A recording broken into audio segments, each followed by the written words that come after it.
Disney is very good at what they do. I know, but hear me out. Disney is one of the best, if not the best, at pretty much everything they put their hands on. Movies, TV, tours, merchandise, cruises, buying other companies, corporate integration, streaming, and of course, theme parks. When Disney is firing on all cylinders, they can create some truly amazing theme park experiences. But if you go to the most recent article of your favorite Disney news site, you're pretty much guaranteed to find several comments about how the parks have lost their magic, about how things were so much better in insert decade here, and that CEO Bob Chapek needs to be fired because he doesn't know how to run the parks. All these comments boil down to one thing: commercials.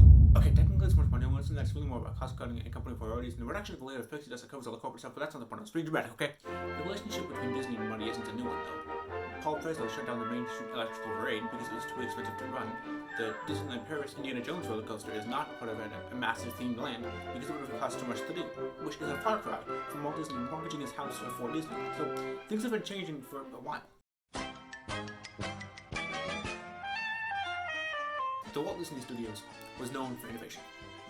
They started with short cartoons, moved into some of the first feature-length cartoons, and eventually into live action. Along the way, they pioneered things like the multi-plane camera to give depth to cartoons, and the integration of cartoons with live action. But Walt Disney wasn't satisfied with his success. He had bigger ideas. The story goes that he was sitting on a park bench watching his daughters on the carousel, and he thought that there should be a place where the entire family could enjoy themselves.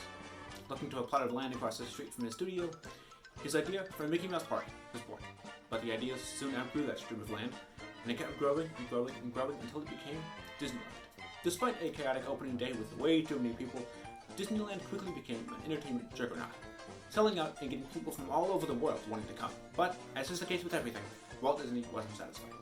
So he bought some orange groves in Orlando, Florida, under a bunch of aliases to keep the price down, and he started to develop his Florida project, a successor to Disneyland, bigger, more advanced, and more ambitious. This wouldn't be a Disneyland 2.0, it would be a new theme park, and a city of the future. Epcot, the experimental prototype community of tomorrow, was to be a city of innovation, where all those living there would hope to create new things. But Walt Disney died before he could see this project fulfilled, and his brother Roy took on the job of trying to put it all together. And while what eventually opened wasn't a city, it was still pretty cool, with a whole 22 attractions, but they had the benefit of size, and they had plenty of new ideas still to come. Disney did deliver on Epcot in 1982, but not as Walt Disney imagined it. Instead of being a functioning city of the future, it became another theme park. The first non-Magic Kingdom Disney theme park to open thus far, celebrating the future and industry, and also some countries of the world. The theme of this park was a little bit confusing, and honestly, still is, but there was now more to do in Walt Disney World than ever before. At least until 1989, when Disney created MGM Studios Park in agreement with the film company of the same name to celebrate the magic of movie making. And then, 10 years later, Animal Kingdom would arrive as an exploration of, well, animals. In between these openings, Disney added 20 new hotels to their original two, based on everything from the wilderness, to the decades, to their classic cartoons. They would open a water park named Typhoon Lagoon, and later another called Blizzard Beach. If you wanted non-Disney merchandise, food, and entertainment while you were on vacation, you could go to Downtown Disney starting in 1989, remodeled as Disney Springs in 2015. And if you wanted to get around the resort easier, you could hop on the new Skyliner starting in 2019. Also in 2019, Disney announced a massive overhaul to Epcot to try to make it more cohesive and more unified. It didn't do much to make the theme any less confusing, but at least they're trying. For all intents and purposes, Disney seems to be consistently bringing new experiences to the resort just because the guests want it. So what's the problem? Well, let's take a look at some of the other things Disney's added to the experience. The company would introduce Disney Vacation Club in 1991 to give perks to those staying more frequently, which is great, unless you're not staying more frequently. Not everyone is getting the ultimate experience, which had always been true to some extent. I mean, you started out in Disneyland having to buy different ticket books, but the changes increased when Disney started building things specifically and exclusively for DVC members. FastPass would be added to the parks with intention to reduce wait times for certain attractions, but ultimately messed everything up. While I couldn't possibly describe the whole history of FastPass in this video, Defunctland has a great documentary on the subject that I'll link below. In short, while the idea of removing some people from the main line works in theory, the original FastPass just made it a race to see who could get their hands on a piece of paper to determine which lines they'd be in. But overall wait times actually went up due to all the crowding. FastPass Plus tried to address this, but actually made it worse by turning it into a competition to see who could plan the best and the farthest ahead. To do this planning, Disney brought in the My Disney Experience app in 2012 so you could plan your trip ahead of time and with more ease. In theory. In practice, it just turns the build up to your trip into into a mess of over-planning and trying to figure out exactly which fast passes you want to have, and then trying to plan which others you would get after you would use those based on the hypothetical availability. But you couldn't book those in advance. You had to either keep refreshing your phone while you were in the parks, or go to these weird kiosks that never actually worked. It was just a mess. And it's really only got worse once they introduced boarding groups of things like Rise of the Resistance. I was eating lunch in the Hollywood Brown Derby restaurant one day, which isn't exactly cheap, but it was silent in there because everybody was staring at their phones to try to get a boarding group for Rise of the Resistance. That's one ride. What? How? Anyway, with this new system came magic bands to check into fast passes, enter rooms, pay for things, and more. And while much has been said about the idea of you giving Disney your credit card number to make paying for things so very easy, the real draw was that it took care of a lot of things, and you didn't have to carry nearly as many things with you. But then, if you didn't want to use the magic band, your vacation became harder. We're going to come back to this in the solution. Keep that in mind. In 2008, Disney renamed MGM Studios to Hollywood Studios as they broke ties with the park's former namesake. But the change didn't really mean much, with only around 5 attractions actually having to do with the film production theme, left among a sea of Disney IP-based attractions. A far cry from a park opening as a functioning studio with a tour and a couple of rides. Honestly, Disney's idea of being Hollywood and Florida to rival Universal Studios Orlando just didn't work, and so they slowly changed it until they realized that it was too far gone to salvage it. The announcement of Toy Story Land, Star Wars Launch Bay, and Star Wars Galaxy's Edge in 2018, 2015, and 2019, respectively, sealed this fate as now a celebration of Hollywood, rather than a look inside it, which leaves the most confusing theming ever. You're in old Hollywood, except for these couple sound stages, except for the giant 20-foot-tall Woody statue that's just randomly there. It really doesn't make any sense, and so it leads to a very confusing park identity. Actually, keep that in mind too, that's also a very important part of fixing this. I actually think this whole thing can be summarized with one single part of Magic Kingdom. Disney announced in 2013 that fans of the smash hit Tangled would finally get an area themed to the movie in Magic Kingdom. Some bathrooms. And everybody's response was, huh? Bathrooms? Okay? And Disney seems fine with this. Like, they're really good bathrooms, but that's all. Frozen gets all of the Norway Pavilion, and a whole event in Hollywood Studios that blocked the full icon, well, the half icon. It's a part-time icon of the park, and Tangled gets some bathrooms. It may seem like I'm nitpicking, and I am, but Disney did us a favor and removed pretty much all ambiguity as to their goals when they reopened after the pandemic. The Disney parks closing was, for a lot of people, one of the starkest indicators of what was going on. Disney is a juggernaut, and them closing meant more to some people than schools or restaurants. And so a lot of fans, myself included, watched eagerly as they reopened. But we all noticed something pretty quickly. It wasn't going to go back to the way it was before. Disney had been making some changes. One of the biggest things is that in addition to booking your tickets, you now need to also make a reservation to the park you're going to. They won't let you in without one. And if you want to hop to another park, you can't until 2 p.m. That drastically changes the way the vacation works in terms of how you structure your day. Extra magic hours are gone. On-property resort guests used to be able to either enter the parks an hour early or leave an hour late. And now, well, sometimes they give you half an hour. FastPass is dead, replaced with a really complicated system that, well, basically just removes FastPass unless you pay for it. But even then, there are some attractions that aren't included with that. You have to pay even more for an individual FastPass for that attraction. And some of the attractions that are included with Genie Plus never have more than like a 5-minute wait. So I think the irony of this is that this basically means that Disney saw that lines were getting too long, and their long-term response was to make lines longer and make people pay more if they didn't want their wait times to increase, which is the opposite of how FastPass is supposed to work. And Disney also shut down the Magical Express transportation from the airport to the hotels, so now there's no official Disney way to get to the resort. I mean, I guess they're technically suggesting you use that mirror shuttle, but Jake Williams from Bright Sun Films did an interview with Disney Dan where they talked about this, and they're making a good point. The idea of building hotels on property, the whole point of it was to keep people in the atmosphere of Disney, right? So the Magical Express was sort of the companion piece to that. The fact that it was free was like even a bigger incentive for people who are landing in Orlando to get on the bus and go there. Now, without Magical Express, I think you're going to see a lot more higher-end hotels, bigger companies come in and capitalize on the fact that the bubble doesn't exist anymore. I mean, yeah.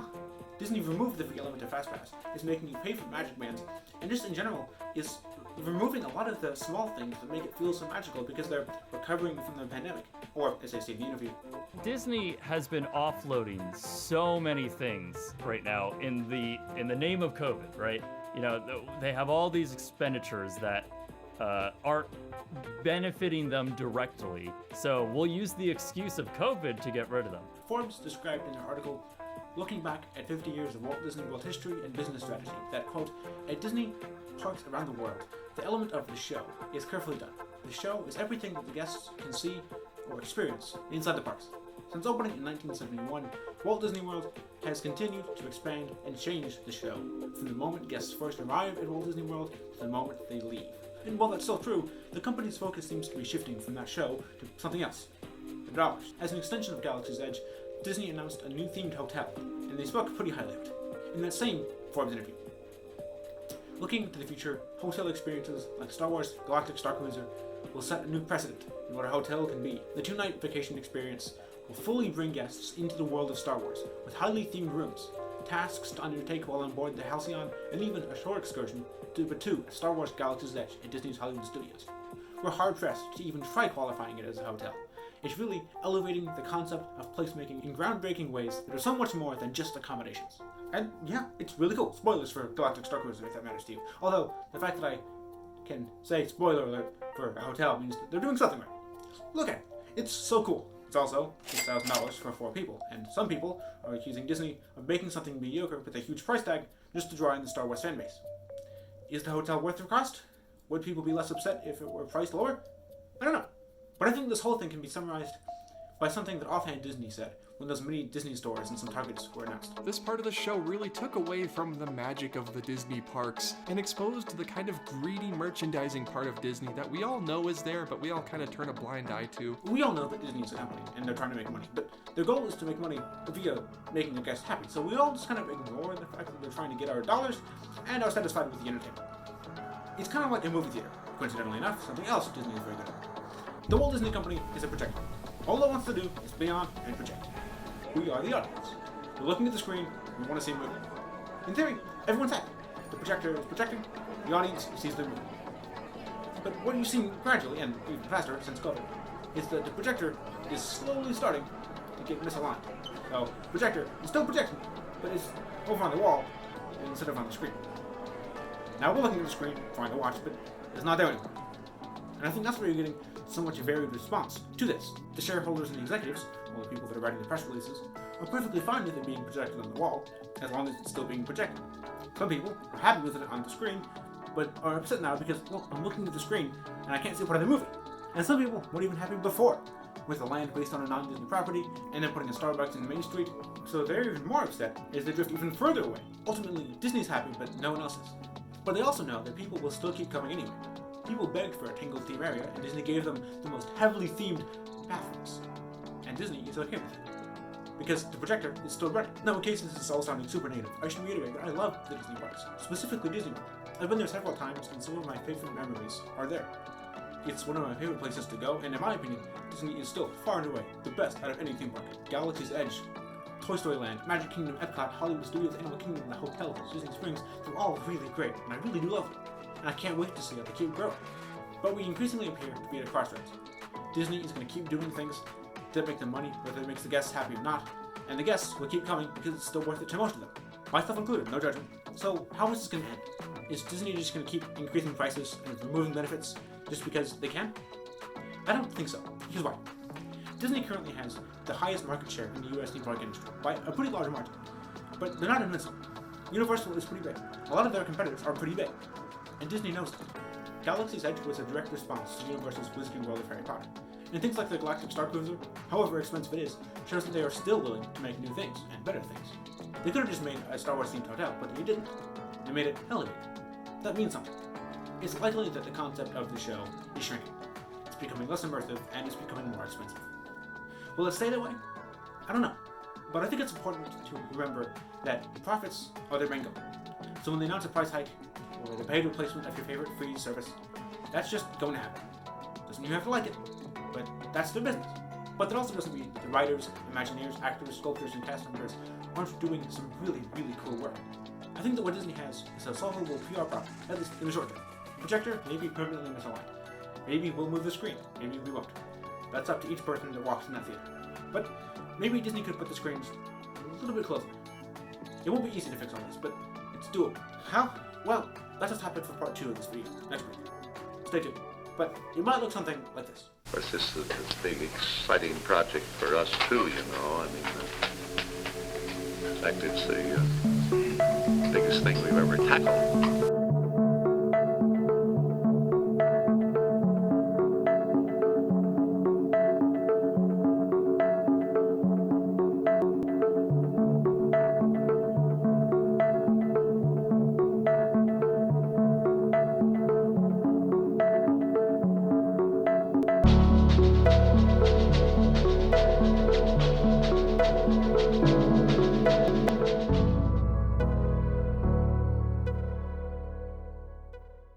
Thank you so much for watching. I hope you enjoyed this look at the intersection of Disney and money. It's a complicated story.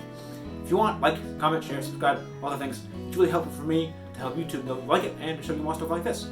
Part 2 of this video is coming next week on my main channel link below, where I'll try to give Disney a couple in-depth, comprehensive strategies on the next steps to take to get back in the good graces of the guests. Alliteration is awesome. Anyway, have a great, big, beautiful tomorrow. I'll see you next week.